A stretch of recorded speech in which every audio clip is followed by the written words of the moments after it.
Assalamualaikum warahmatullahi wabarakatuh.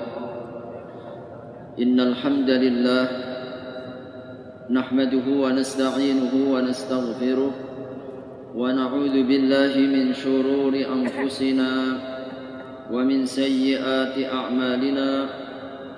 May yahdihillahu fala mudilla lahu wa may yudlil fala hadiya lahu. Ashhadu an la ilaha illallah وحده لا شريك له وأشهد أن محمدا عبده ورسوله لا نبي بعده. اللهم صل على نبينا محمد وعلى آله وصحبه وسلم أجمعين. أما بعد.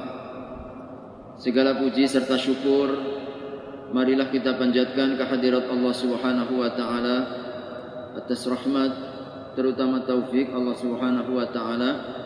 Siang hari ini kita dapat melaksanakan sholat zuhur berjamaah.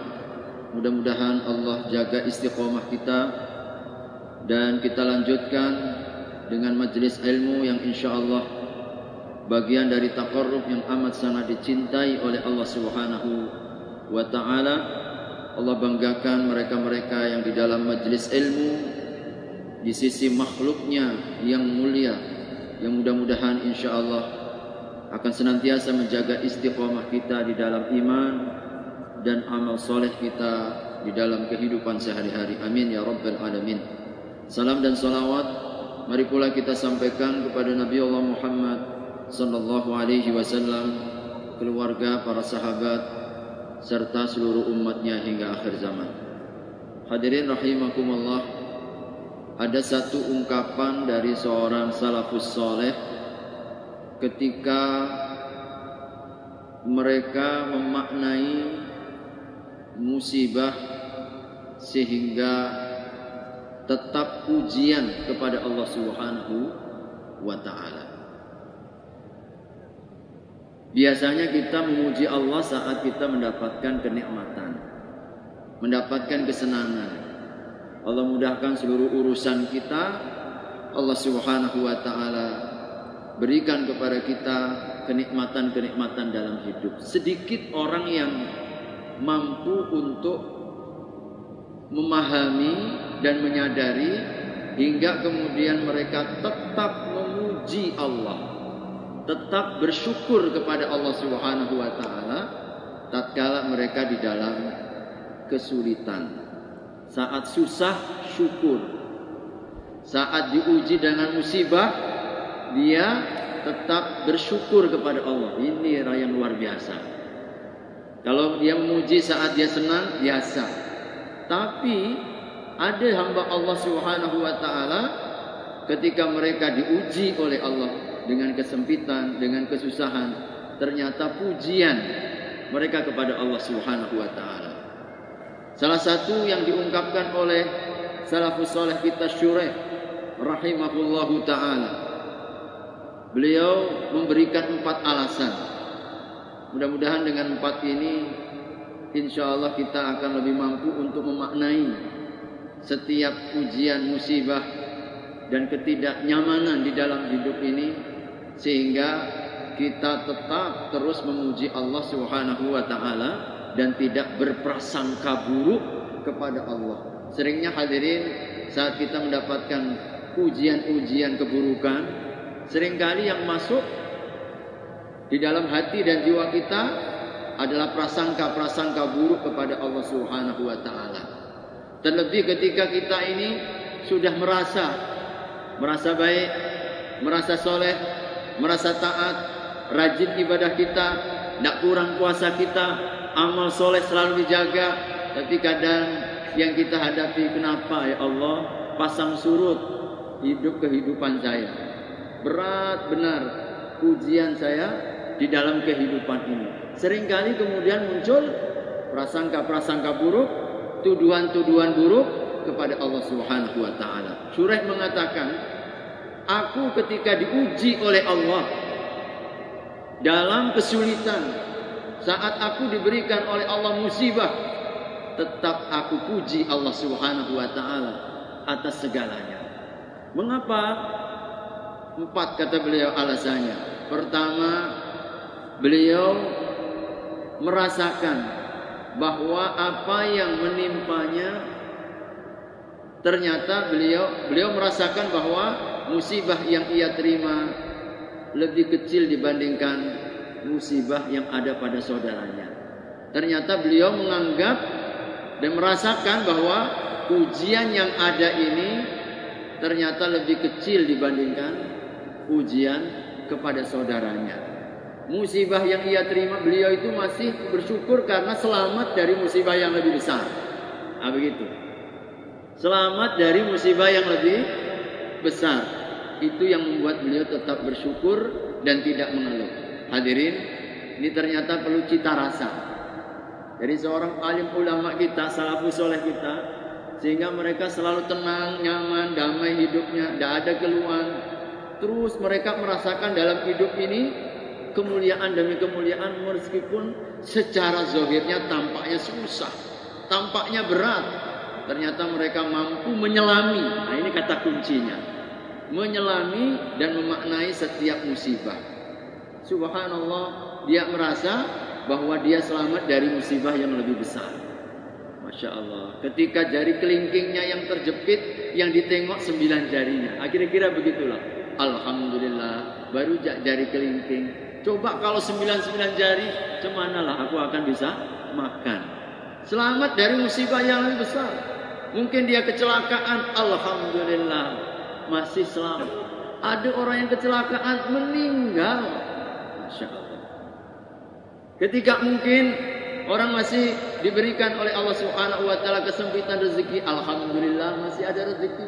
Ada banyak orang yang nggak bisa makan. Udah sepekan ini tidak ada satupun rezeki datang. Ini alhamdulillah kita masih dapat hidup. Seterusnya. Dia mencari alasan dan membandingkan apa yang ia terima ternyata tak lebih, masih terasa kecil dibandingkan ada sebagian saudaranya yang lebih berat.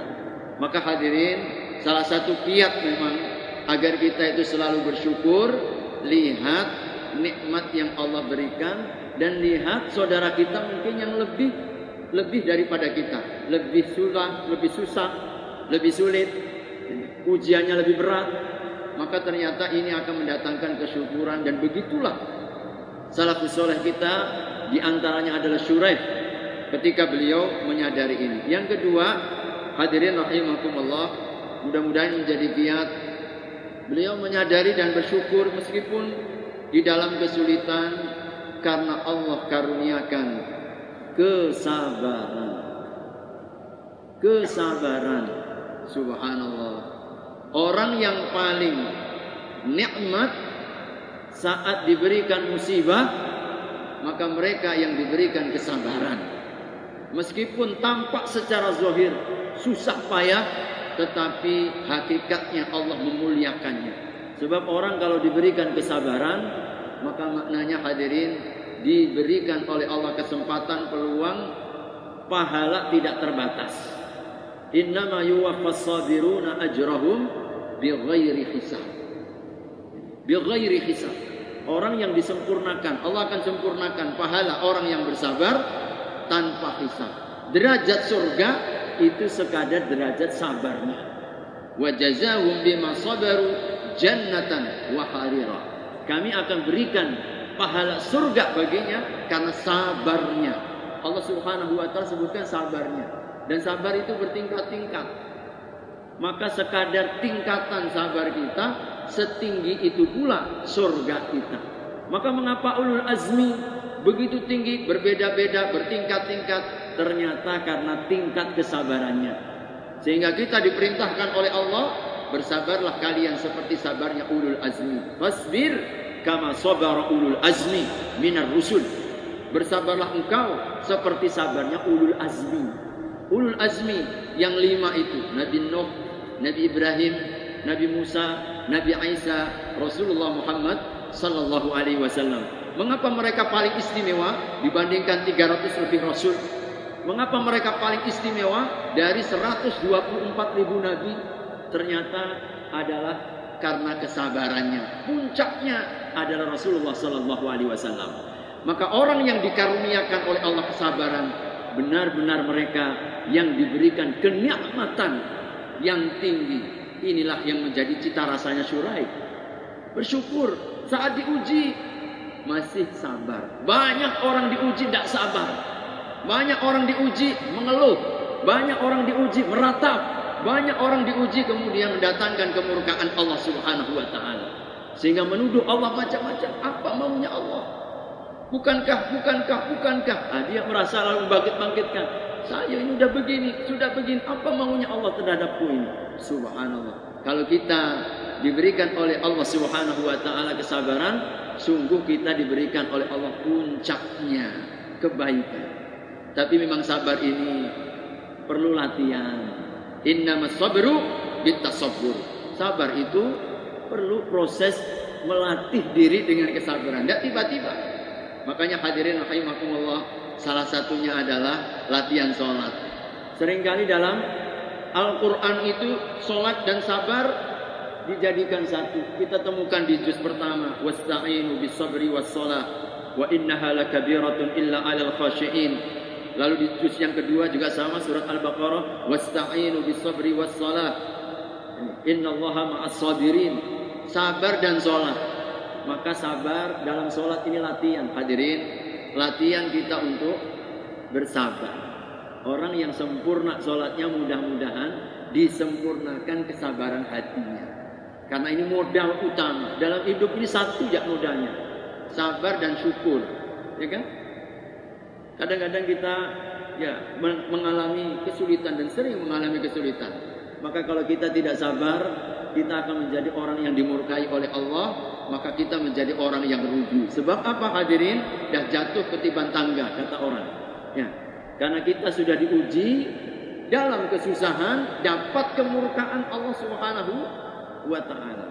Maka ini yang kedua, cita rasanya Syuraik, rahasianya mengapa beliau dalam semua keadaan tetap bersyukur dan memuji Allah.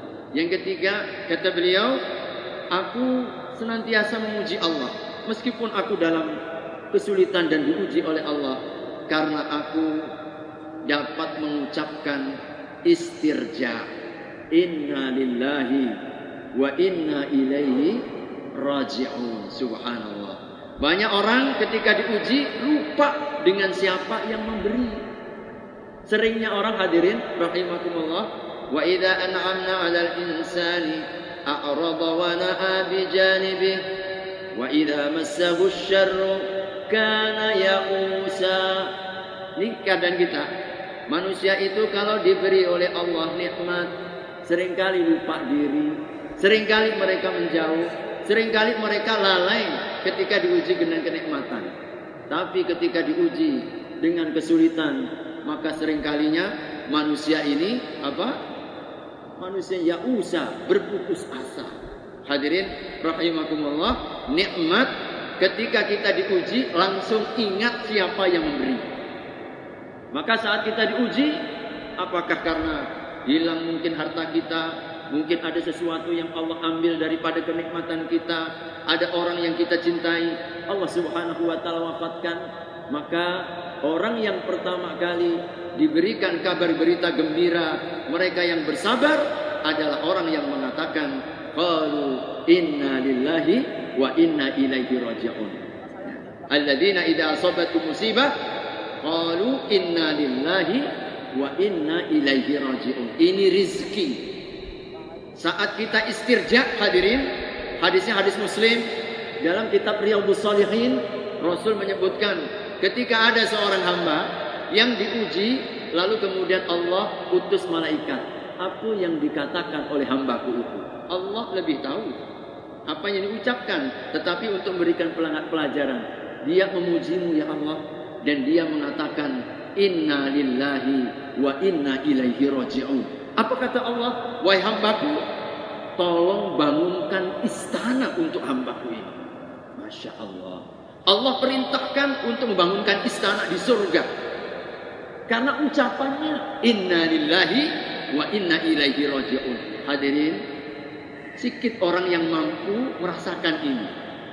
Maka Syuraih ketika beliau diberi musibah, inna lillahi wa inna ilaihi raji'un. Ternyata ini adalah peluang kesempatan Allah bangunkan istana di surga.